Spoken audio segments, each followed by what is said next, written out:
Khatija and you're watching the Free Press Journal. In this video, I'll be talking about 5 major things. First, what happens if Iran's supreme leader Ayatollah Ali Khamenei is killed? Second, who will take his place? Is it going to be his son? Is this turning into a monarchy? Third, will Iran's clerics allow a dynastic transfer of power or will they push back? Fourth, then we will dive into the main contenders, the names you have probably never heard, but who might soon rule one of the most powerful nations in the Middle East. Fifth, and finally, why are we talking about this right now?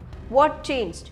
Why does this matter today and not tomorrow? So that's what I'm breaking down. Let's get started. See, here's the situation. Iran's supreme leader Ayatollah Ali Khamenei is not just the most powerful man in Iran. He is the beating heart of the Islamic Republic.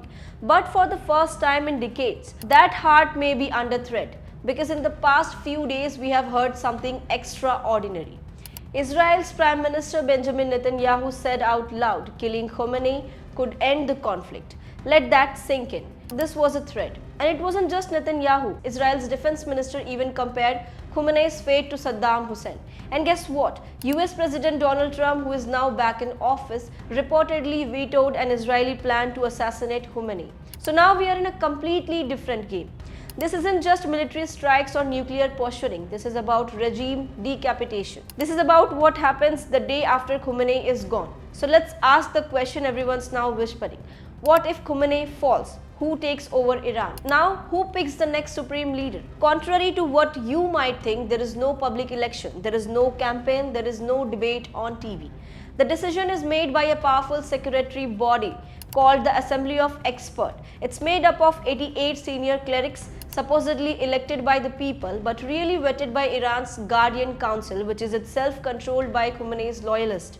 They meet behind closed doors. No cameras, no journalists, not even transcripts. And once the supreme leader is dead, unfit or has stepped down, they move quickly. They need just 45 votes, a simple majority to appoint the new leader. But it's not just about religion. They look for 3 things. First, religious legitimacy. Second, total loyalty to the regime. And third, political skills to balance Iran's power centers, the military, the clerics and the people. So who is in the race? First up, Mojtaba Khamenei, the supreme leader's son. He is 55, fought in the Iran-Iraq war and is deeply connected to the IRGC, Iran's powerful revolutionary guard. He has also got strong ties to the clerics behind the scenes. Sounds like a natural successor, right? But here is the catch. He is not a senior cleric. In Shia Islam, you are supposed to have top-level religious credentials to lead, and having a father-to-son handover, that's dangerously close to monarchy. Many clerics would see that as a betrayal of the revolution's ideals. So Mojataba may have the backing of the guards but not necessarily the hearts of the clergy. And then there is Ali Reza Arafi, probably the strongest establishment peak. He is the Friday prayer leader in Qom, Iran's religious capital. He is also a deputy chairman in the Assembly of Experts, so literally one of the people who would vote for the next supreme leader. He is trusted, conservative and deeply respected in the seminary world. If the circles wants a stabilizing traditional figure, someone who won't rock the boat, Arafi might be their man. But does he have popular appeal? That's another question entirely. Next we have Ali Asghar Hijazi, one of the most powerful men you have never heard of. He runs political and security affairs in Khamenei's office. He has been part of Iran's intelligence operations for decades. Some say he is the man behind crackdowns, surveillance and strategic decision. Could he become the next supreme leader?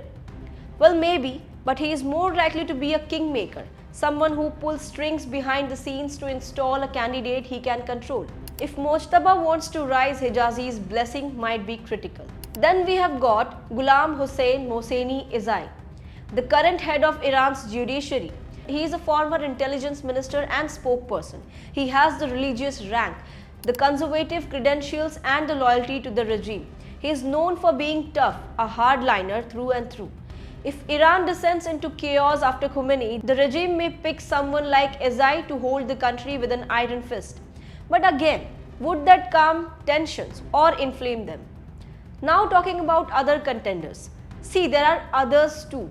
All familiar names in Iran's power elite. Mohammad Golpayegani, Khamenei's long-time chief of staff. Next we have Ali Akbar Vilayati, veteran diplomat advisor on global affairs. Kamal Kharzi, another seasoned negotiator with nuclear background. And lastly we have Ali Larijani, former parliament speaker, a moderate conservative voice. Each of them brings a different vision for Iran, but none of them are guaranteed, because here's the truth. When the throne becomes empty, anything can happen. Now importantly, so why are we bringing all this up right now? Because the writing is on the wall. Khamenei is 85-year-old and see, he has received the threat. But we are not here to say who will win, Iran or Israel. That's not our focus. We are simply informing you about one critical question. Who comes after Ayatollah Khamenei? Because when leadership changes in Iran, it doesn't just affect one country. It can reshape the entire region. And when it does, Iran's future and the entire Middle East could be reshaped overnight. So will the new supreme leader be more radical, more open to talks? Will the IRGC tighten its grip, or will we see a softer face of Iran? These are not just questions for Iran, they are questions that affect global oil prices, nuclear negotiations, and even your country's security. So now you know it's not just about Khamenei, it's about what comes next. Because in this high-stakes geopolitical chessboard, every move could change history. Will Iran go the way of monarchy?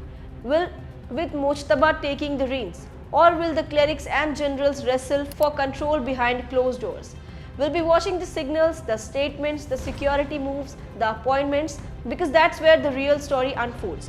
Thanks for watching. If you found this breakdown useful, make sure to like, comment and subscribe to the Free Press Journal. So this is Khatija signing off. Stay curious, stay sharp.